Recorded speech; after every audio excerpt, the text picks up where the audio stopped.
Happy World Turtle Day, everybody.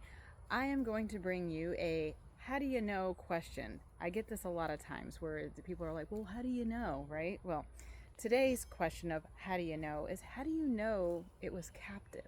Well, I have here two gopher tortoises, okay? I'm going to give you a second to figure out which one is a wild natural tortoise and which one is a captive, and we sometimes call this captive neglect tortoise. Yeah, there's a huge difference here. These are both gopher tortoises. Yes, this is the captive one. I think I kind of showed you that, but that's okay. A little cheat, it's fine. But yeah, I mean, look at our face, right? It's very round. Our eyeballs just look huge. Our beak shape sometimes can be different. Look at all of this, what we call pyramiding that's happening. Look at the shape here.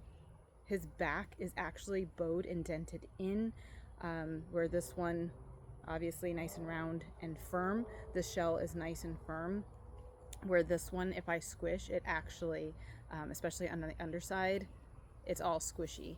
And so this one is suffering from metabolic bone disease. Our little nails are all gone. Just years of improper care and neglect, and maybe was somebody who meant well when they found him as a little tiny thing and thought they were rescuing him, but unfortunately it turned into this. So yes, this is how I know. I can tell by the shape and the deformities that happen due to improper care.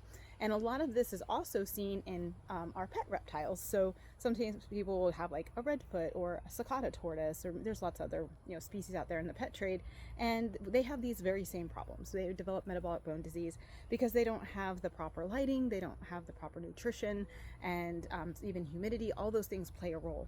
And when an animal is out in the wild and they're able to graze and eat the foods they're supposed to eat and have the temperatures they're supposed to have and natural sunshine, then they have this, they turn out beautiful. There's no imperfections.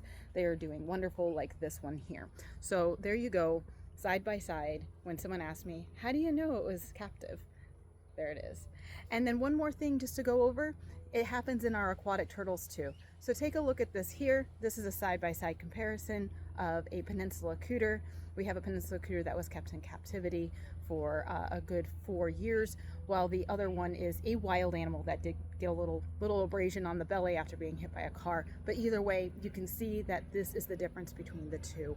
And so it's a problem for both our aquatic friends and our tortoise friends here. So all right, guys, please let wildlife be wild. Do not try to keep them as pets. They belong out there in the wild. And if you are keeping one as a pet, do me a favor, do your research.